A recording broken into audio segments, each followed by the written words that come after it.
मुझे बचाइए।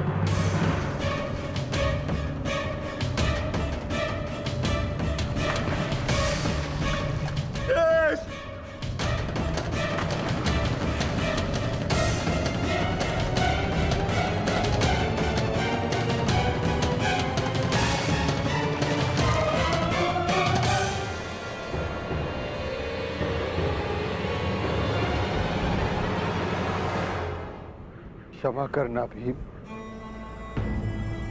तुम महाबली पवन पुत्र भीम हो, अपनी सहायता करने में सक्षम हो, परंतु ये भोला कुकुर अपनी सहायता नहीं कर सकता, इसीलिए मैंने इसे बचाया।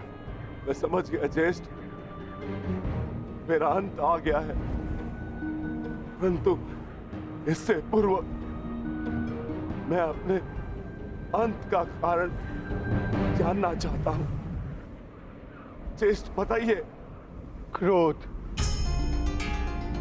तुम्हारा क्रोध भयंकर था विक्रोधन। तुमने क्रोध में उनके भी प्राण लिए जिन्होंने कोई दोष नहीं किया था, और आज तुम्हारे अंत का कारण क्रोध ही है। तुम्हें शांति मिले अनुज।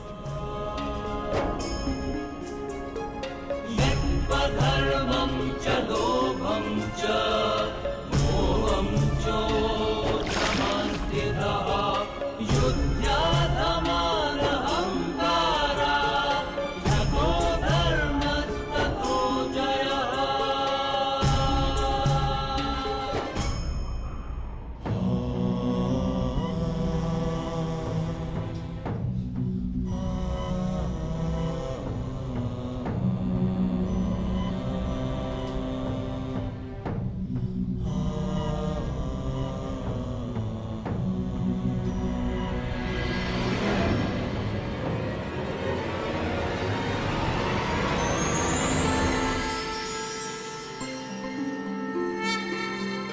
तुम्हारा स्वागत है युधिष्ठिर। वैवस्वताय धर्मराजाय भक्तानुग्रह कृतये। प्रणिपात धर्मराज। इस परलोक की यात्रा में तुम काम, क्रोध, मोह, लोभ सबसे विरक्त रहे, इसलिए तुम्हें सशरीर स्वर्ग में प्रवेश करने का वरदान मिलता है। तुम्हारे भाई और पत्नी अपने गुण अवगुण शक्ति का मत नहीं छोड़ पाए, इसलिए वो यहां तक पहुंचने में असक्षम रहे। ये एक सीख है युधिष्ठिर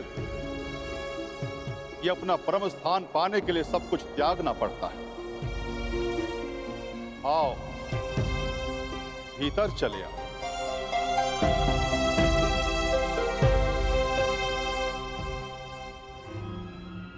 आओ मित्र, भीतर चले। तुम इस कुकुर को अंदर नहीं ले जा सकते युधिष्ठिर।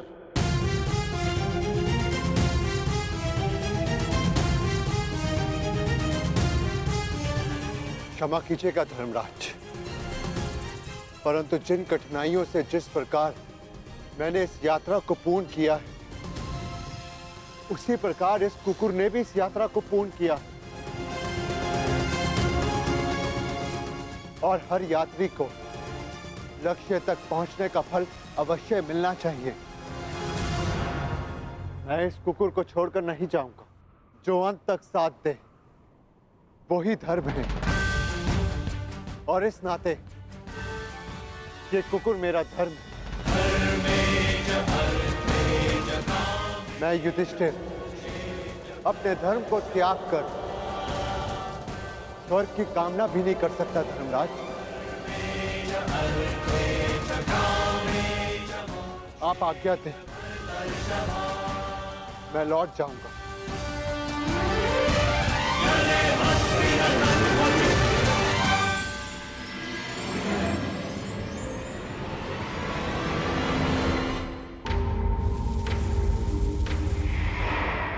साधुवाद युधिष्ठिर, तुम अपनी परीक्षा में पूर्णतः सफल रहे। जो धर्म का साथ नहीं छोड़ता धर्म उसे अवश्य परम धाम ले जाता है। चलो मेरे साथ, स्वर्ग चले। जैसी आपकी आज्ञा धर्मराज।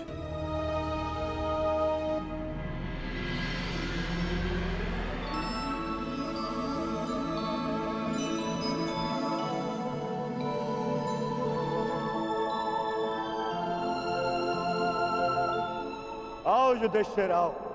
इस स्वर्ग में तुम्हारा स्वागत है।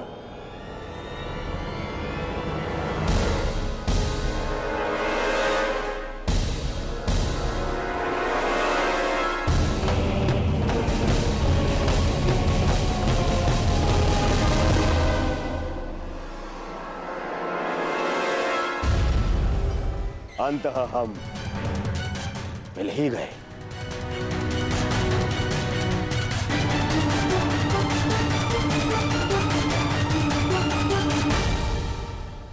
अरे किंतु तुम अकेले क्यों आए? तुम्हारे बाकी पांडव और पांचाली उन्हें कहां छोड़ा है? उन्हें साथ नहीं लाए? अरे कहीं यह भय तो नहीं था कि मैं दोबारा तुम्हारे भाइयों को दास बना दूंगा और द्रौपदी को दासी? हाँ,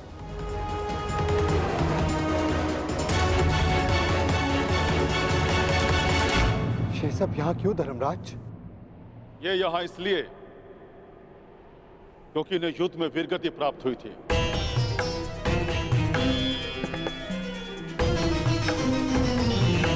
और ये पहले से निश्चित था कि जो कुरुक्षेत्र में वीरगति प्राप्त करेगा उसे स्वर्ग में स्थान मिलेगा। परंतु मेरे भाई और पांचाली कहाँ है धर्मराज? मुझे उन्हें देखना है। आओ मेरे साथ।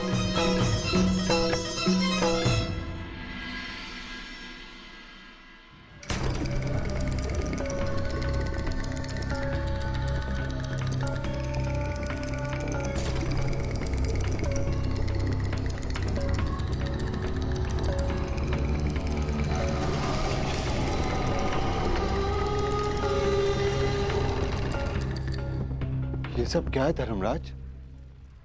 कैसा स्थान है ये? ये नर्क है युधिष्ठिर। नर्क? नर्क।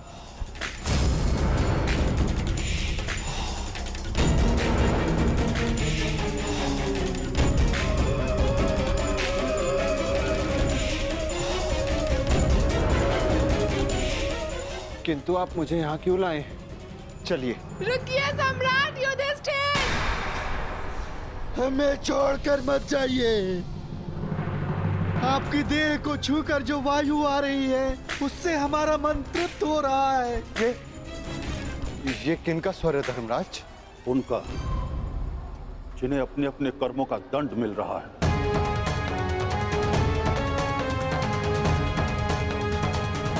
मैं उनसे मिलना चाहता हूँ। चलिए मेरे साथ।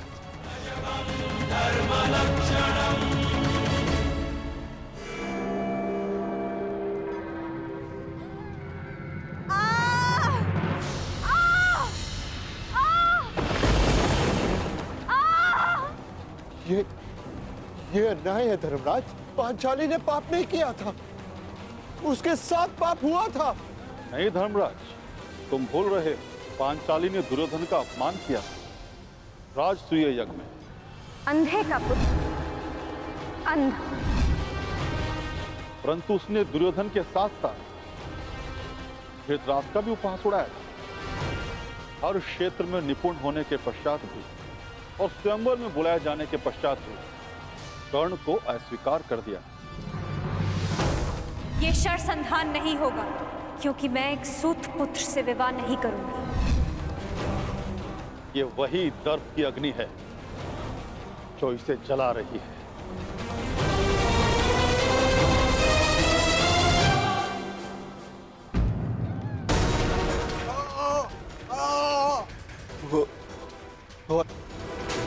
ये कौन है?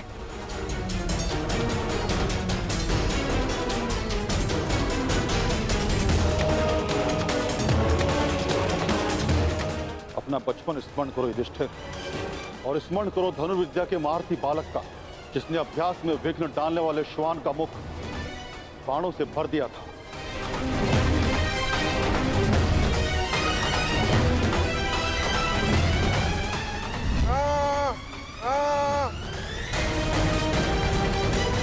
एकलव्य? परंतु ये एकलव्य नहीं, ये वो है जिसके कारण एकलव्य को धनुर्विद्या का त्याग करना पड़ा और अपने अंगूठे का भी त्याग करना पड़ा।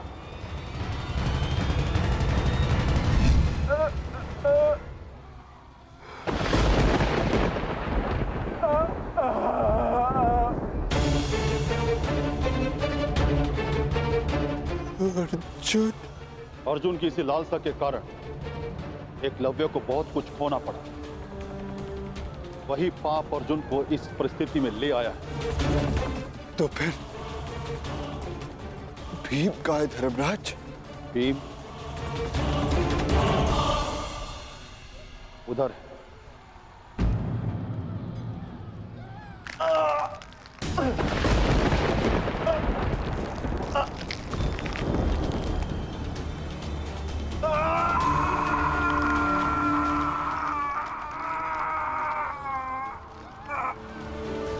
भीम की ये दशा क्यों धर्मराज? भीम ने किस प्रकार अनीति से जरासंध को मारा था।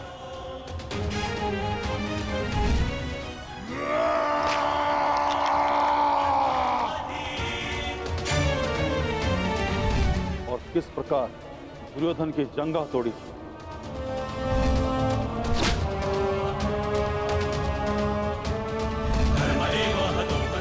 अपने प्रतिशोध के चलते किस तरह से भीम मनुष्यता त्याग बैठे और रक्त पिपासु बन गए। धर्म की स्थापना के लिए कभी कभी वध आवश्यक हो जाता है, परंतु बर्बर बनना उचित नहीं। भीम को उसकी बर्बरता का दंड मिल रहा है। क्या नकुल सहदेव को नहीं देखना चाहोगे? नहीं नहीं धर्मराज, वो दोनों फूल से जैसे बालक मेरे पुत्र जैसे, मेरे भाई नहीं। मैं उन्हें नहीं देख पाऊंगा, नहीं देख पाऊंगा मैं उन्हें।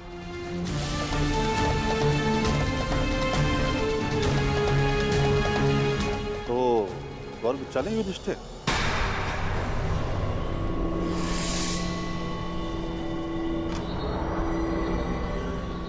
मैं क्यों?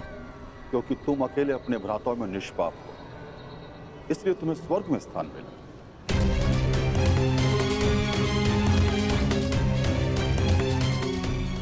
नहीं नहीं धर्मराज, मैं अपने भाइयों को छोड़कर नहीं जाऊंगा। यदि उन्होंने कोई अनीति की है तो उसका कारण मैं, एक ज्येष्ठ होने के नाते मेरा कर्तव्य था कि मैं अपने भाइयों को, अपने परिवार को उचित मार्ग दिखाऊं। मैं अपने परिवार को छोड़कर नहीं जाऊंगा यहां से। जहां मेरा परिवार रहेगा वही मेरे लिए स्वर्ग है। मैं यहीं रहूंगा धर्मराज, यहीं।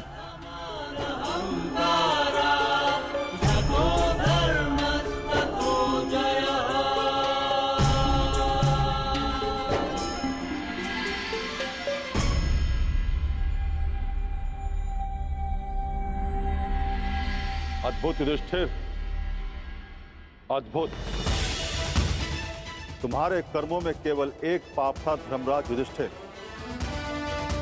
तुमने अपने गुरु द्रोणाचार्य से अश्वत्थामा के लिए आधा सच कहा, और वो आधा सच पूरे झूठ से बढ़कर था। इसलिए तुम्हें ये यातना दी गई। तुम्हारे सभी भ्राता और समस्त परिवार वहां है स्वर्ग में, तुम्हारे स्वागत के लिए।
आइए ज्येष्ठ।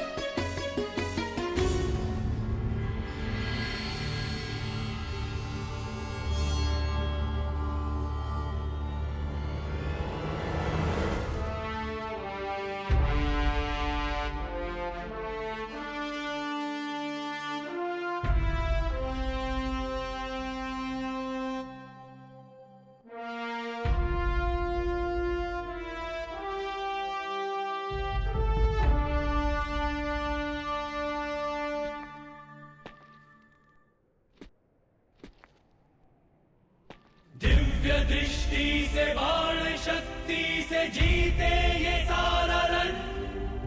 मित्र वेग है सूर्य तेज है कवच चढ़ा इसके तन।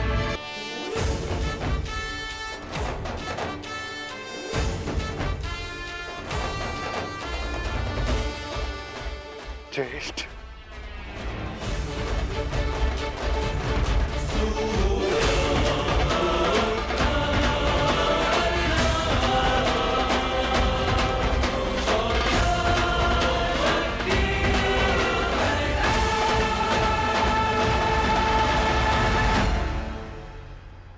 अनुज,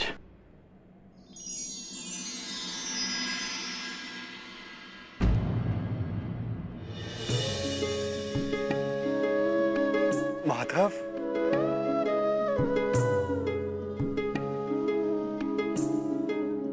माधव,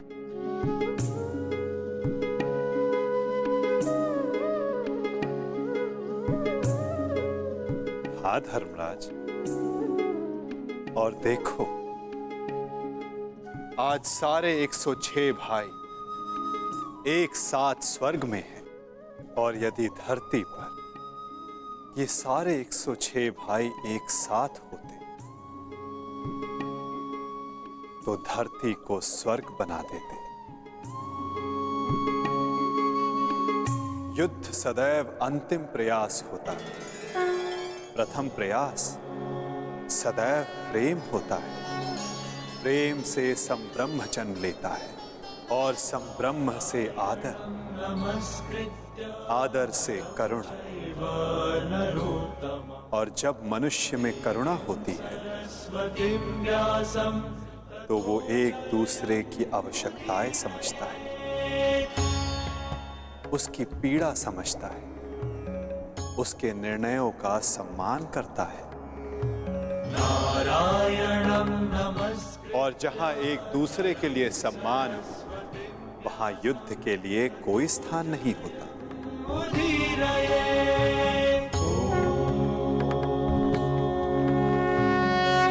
परंतु माधव, धरा को आपकी कमी अवश्य अनुभव होगी।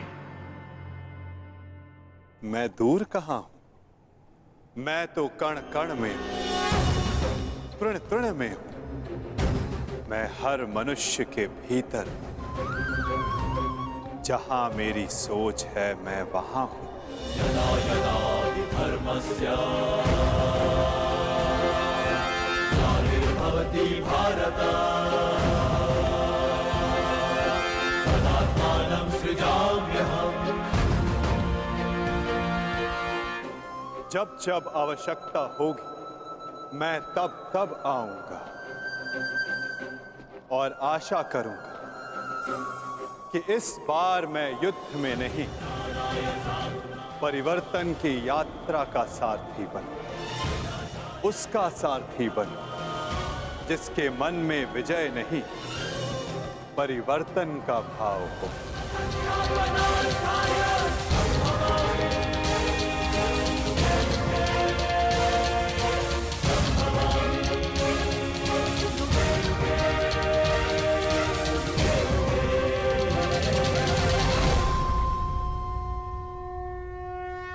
मुनियों में श्रेष्ठ है, उत्तम है। क्यों? क्योंकि वो बातें कर सकता है, विचार कर सकता है या वो आविष्कार कर सकता है, अद्भुत यंत्र बना सकता है? नहीं, क्योंकि मनुष्य के भीतर करुणा, चेतना और सद्भाव वास करते हैं। सामान्यतः हर प्राणी योनियों की 4 उद्देश्य होते हैं: सोना, अपनी भूख मिटाना, अपना क्षेत्र बनाना और संतान की उत्पत्ति करना। किंतु मनुष्य योनि श्रेष्ठ इसलिए है क्योंकि अपनी भूख मिटाने के साथ साथ वो प्रयास करता है कि औरों की भूख भी मिटे, सब लोग मिलजुल कर विकास करें। वो समष्टि के लिए सोचता है। अपने आप चरना तो पशु की प्रवृत्ति होती है, परंतु दूसरे के लिए स्वयं का बलिदान कर देना, दूसरे के दुख को समझने की करुणा, यही प्रवृत्ति एक मनुष्य को भिन्न बनाती है। जिस दिन मनुष्य के भीतर करुणा लुप्त हो जाएगी, उस दिन वो मनुष्य सामान्य पशु बनकर रह जाएगा। ओम नमः शिवाय।